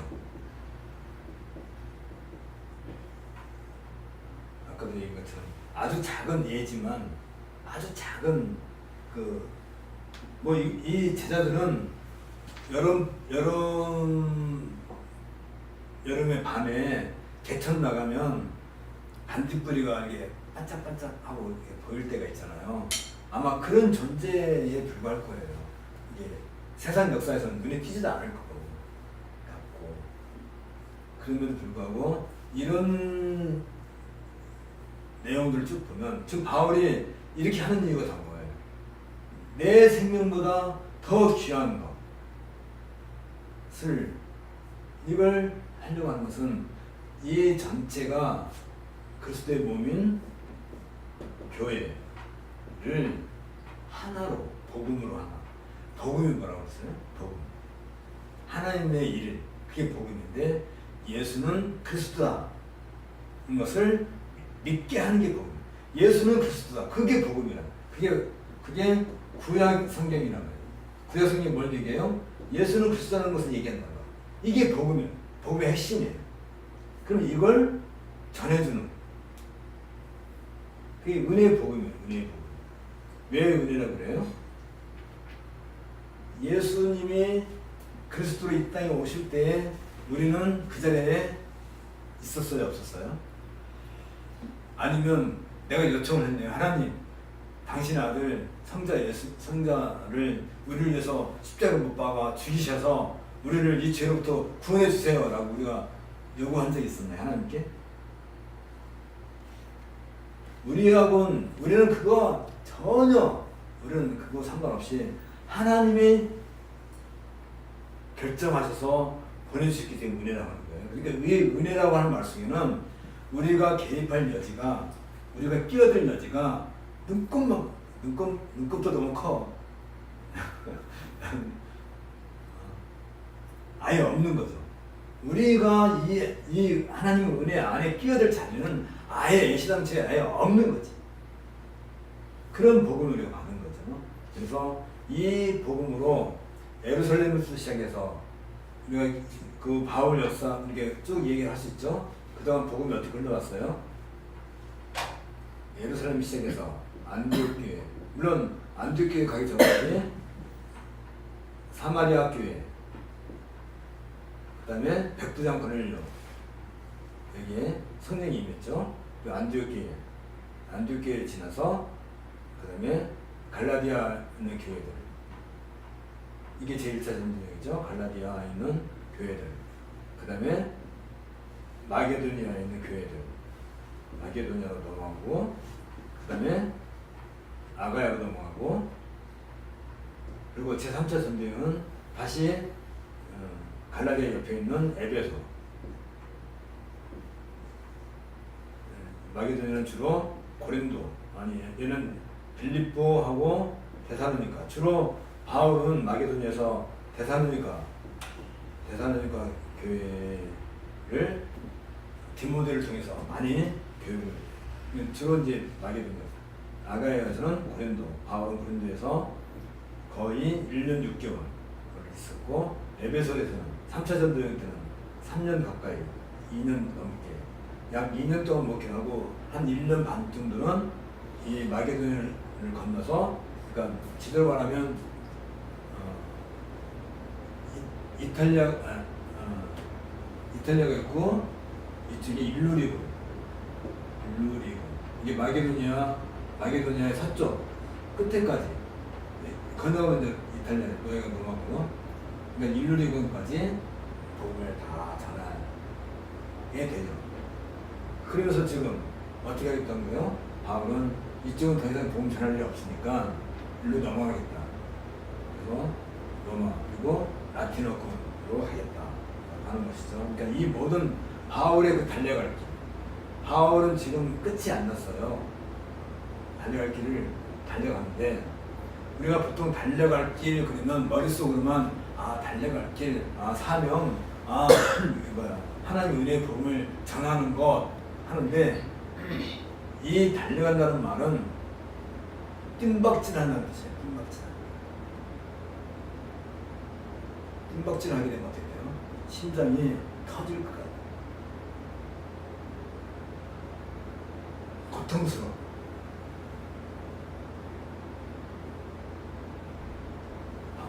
아까 그 예수님께서 그 말씀 하시잖아요. 성령을 받으라. 그리고 너희가 누구에게든지 죄 사함을 하면 그 죄를 용서받을 것이고, 그대로 두면 그 죄가 그들에게 남아있을 거다.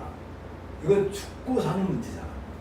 그러니까 한적하게 앉아갖고, 요즘 말로 말하면 SNS나 해가지고 이렇게 야 너 예수 믿어 이런 중 돼갖고 되겠냐고. 바울은 뜀박질 하듯이 평생을 이 복음을 전하기 위해서 달려가. 그냥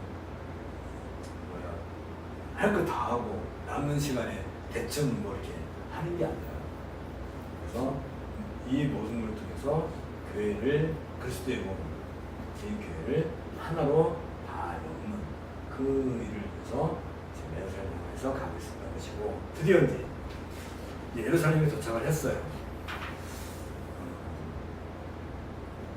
320페이지.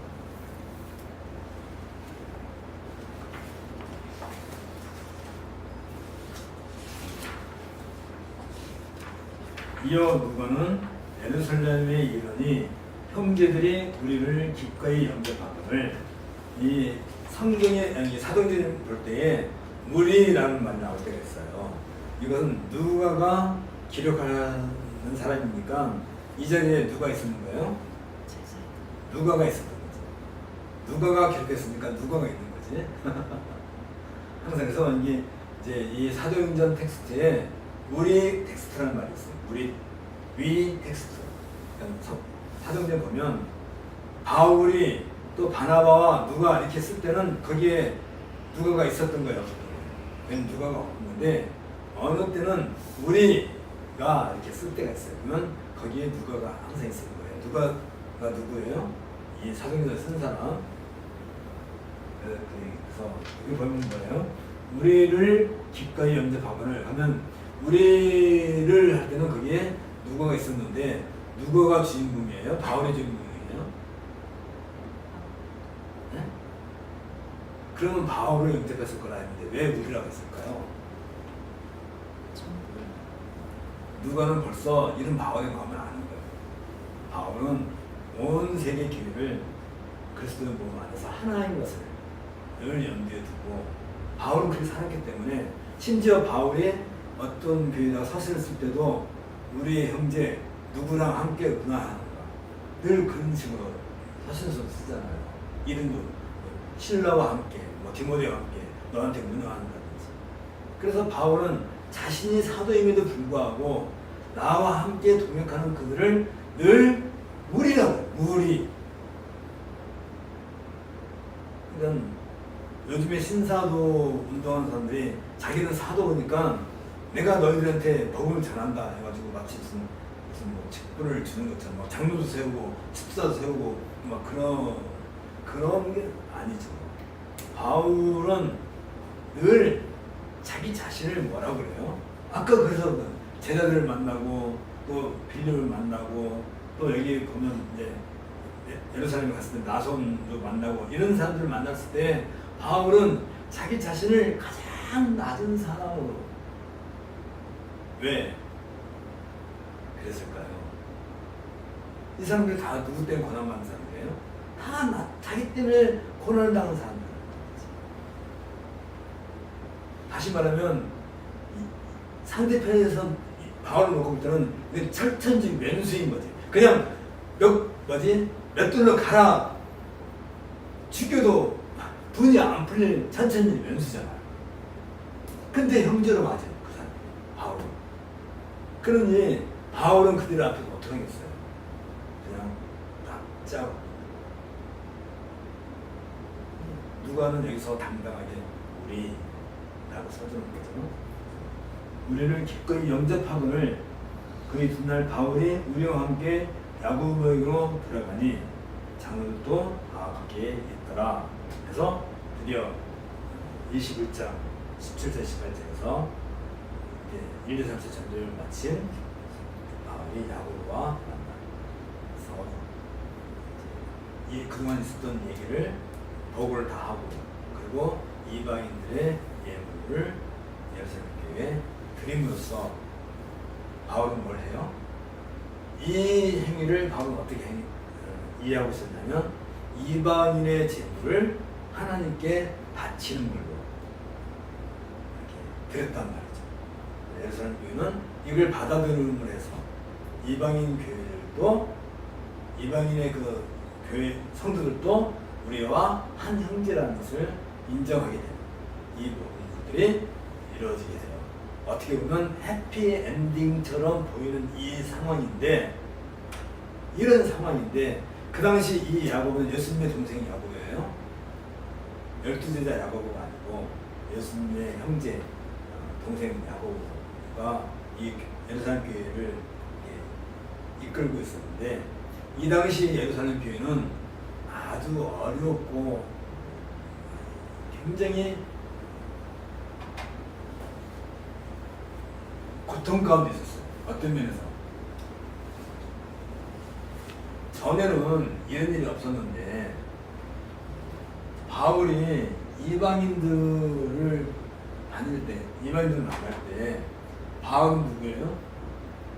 바울은 가멜리엘에서 공부한 사람이고 유대인 중에 유대인이라고. 바울 이름이 원래 뭐였었어요? 사울이죠. 베냐민 지파의 사울이 누구예요? 이스라엘을 시작한 왕이지. 그런 사람이지. 어쨌든 간에 이것도 그냥 베냐민 집, 유대인이고 베냐민 집하고 유대인 중에 유대인이라고 자기 자신을 얘기할 정도예요. 근데 이 바울이 이방에 가가지고 복음을 전할 때 할례를 이게 갈라디아서 시작된 얘기잖아요. 계속 할례를 폐지하고 음식부터 폐지하고 절기도 폐지하고 오직 예수 그리스도를 믿는 믿음만이 이것만이 뭘 한다고요? 하나님부터 의로운 땅을 받는다. 이렇게 해서 이방인들에게 복음을 전했단 말이지. 이걸. 그러니까 예루살렘에 있는 그 성도들은 자기들은 늘 할례도 받았고 또 음식부터 지키고 있었고. 왜요? 이 당시가 성전 제사가 아직도 계속 있을 때거든요. 언제까지? AD 70년까지. 그러니까 이때가 57년 이때 정도니까 아직은 성전 제사가 있었으니까 안식일날 되면 이 유대인 기독교인들, 나는 유대인이지만 기독교인인 예루살렘 사람들은 안식일날 어디를 가야 돼요?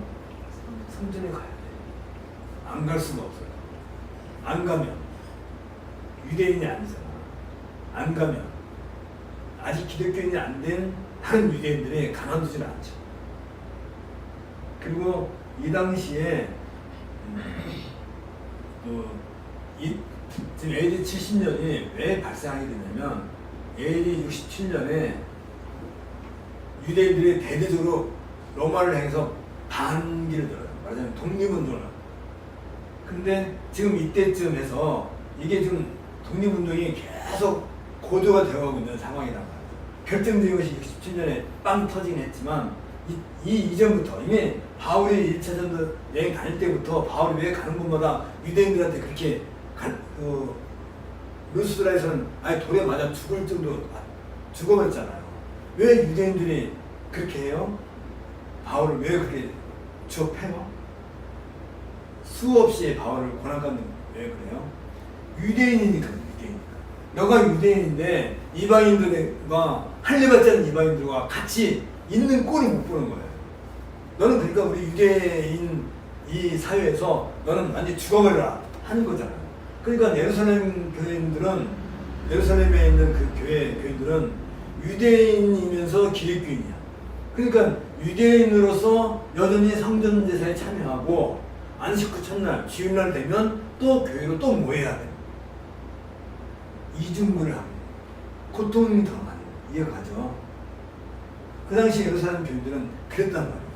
그럼에도 불구하고 그 유대 사회에서 그들은 믿음을 지키기 위해서 성전 제사 제도를 여전히 하고 있고, 만일 그 상황에서 이때 상황에서 아이가 태어나면 사내가 태어나면 할례를 해야 돼요, 안 해야 돼요? 이론적으로는 할례를 할 이유가 없는 거예요. 바울이 변한 것처럼 할례가 더 이상 필요하지 않는 거잖아요. 근데도 예루살렘 교인들은 아이가 출산하면 난지 8일 만에 성전에 가서 할례를 해야 돼요. 상황이 이런 상황이에요. 근데 이걸 하지 않으면 예루살렘 교회 자체가 이 유대 사회에서 존재할 수 없는 그런 굉장한 그 압박 가운데 있는 상황이란 말이죠.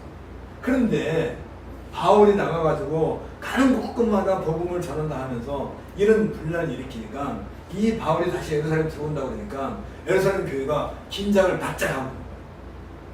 물론 예루살렘 교회 교인들도 그 바울을 모르는 게 아니에요. 그 바울의 복음을 인정하지 않는 게 아니에요. 인정을 해요.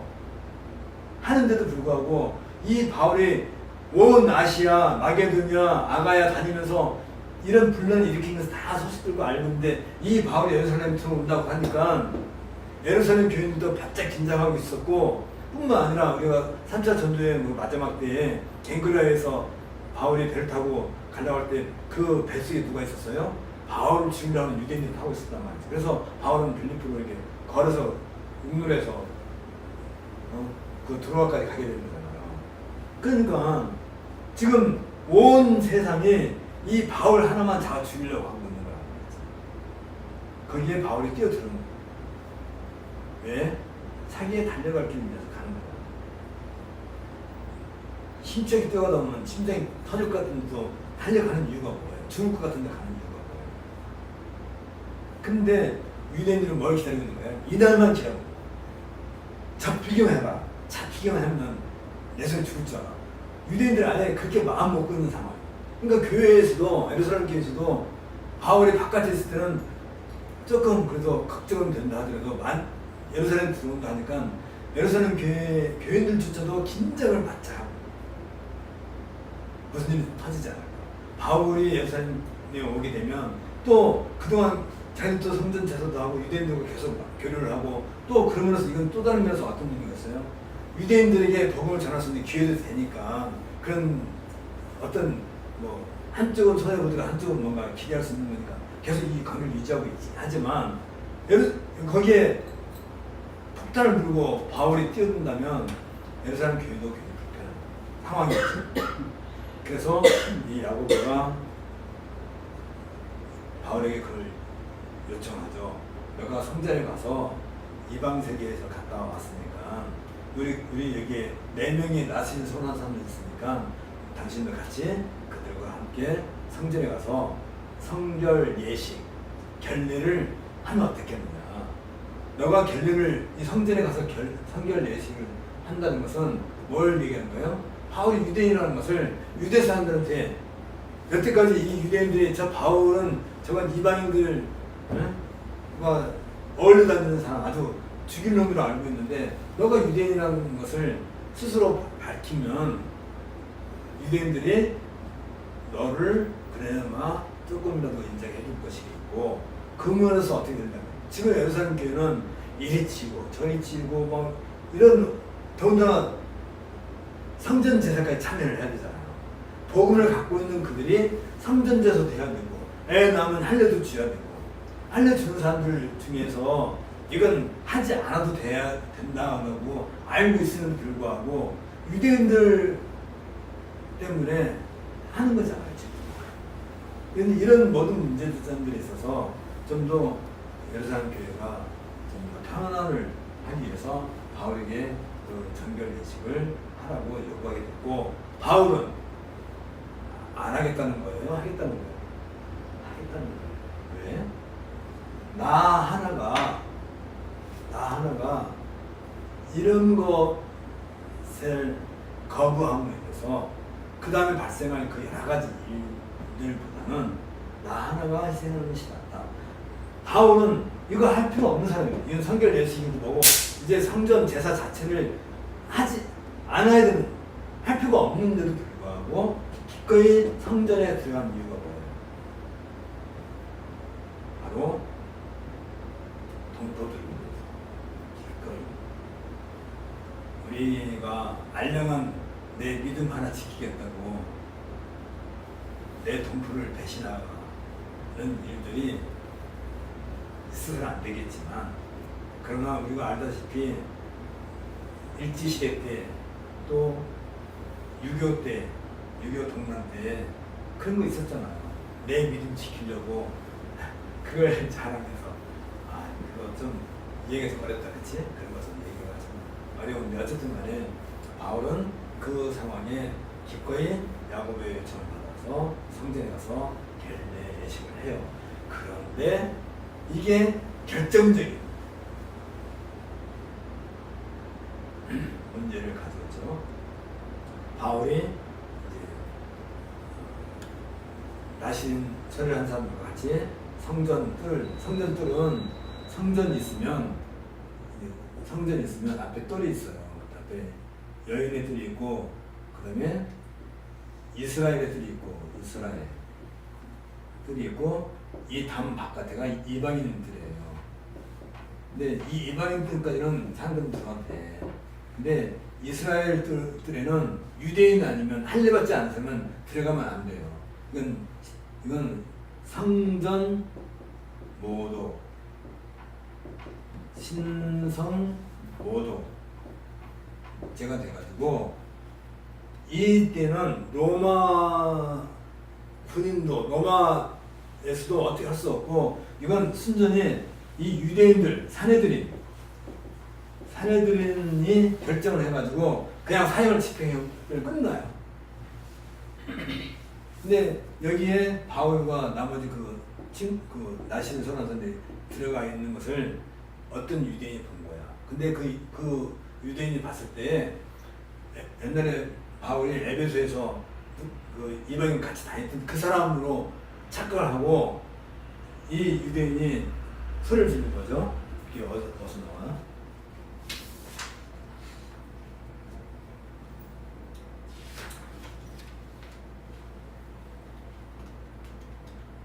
아직까지 안 나왔나? 321 321페이지? 아래. 네. 우리가 지금 하나 건너뛰어서 넣은 거구나. 오케이, 알았어요. 지금 이제 그 얘기를 내가 지금 빼먹어서 그래.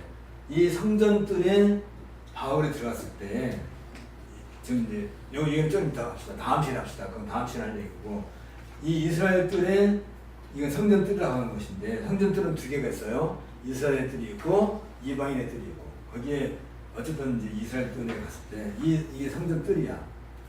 뜰을 하니까 그냥 마당. 바울이 여기 들어갈 때 이 마당이 어떤 마당이냐면 예수님이 사역할 때 두 번 있었죠. 성전 정결.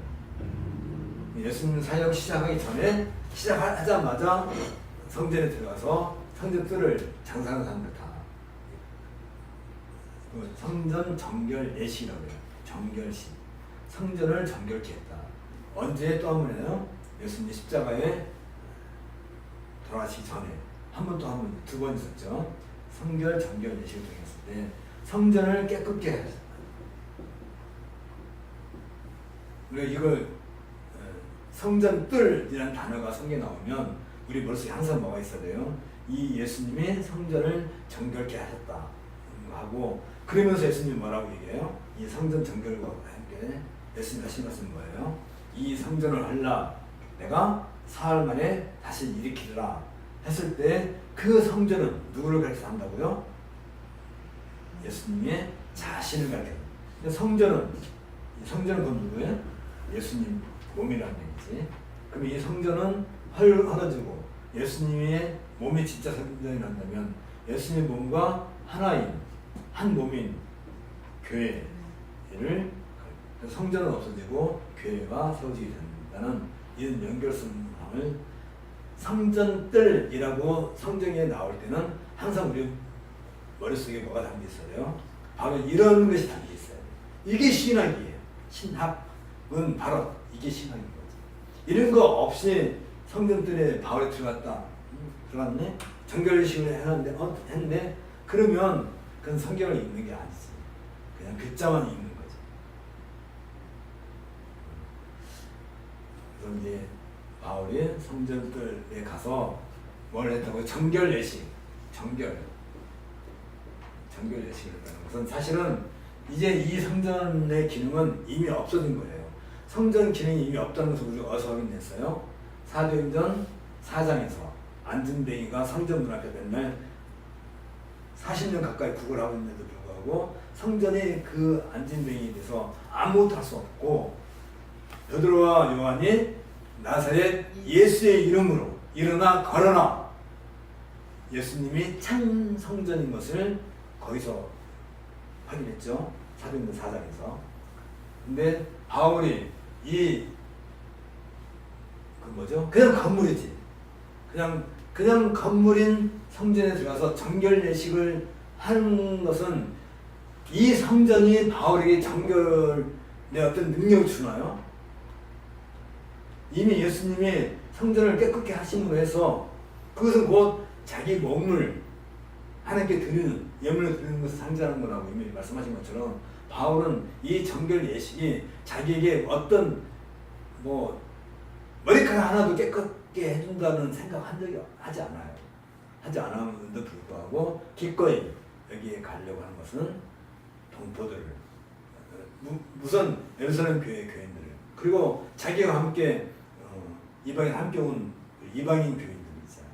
그들의 안전을 위해서도 저희가 기꺼이 이 것을 감당을 하게 되는 거죠.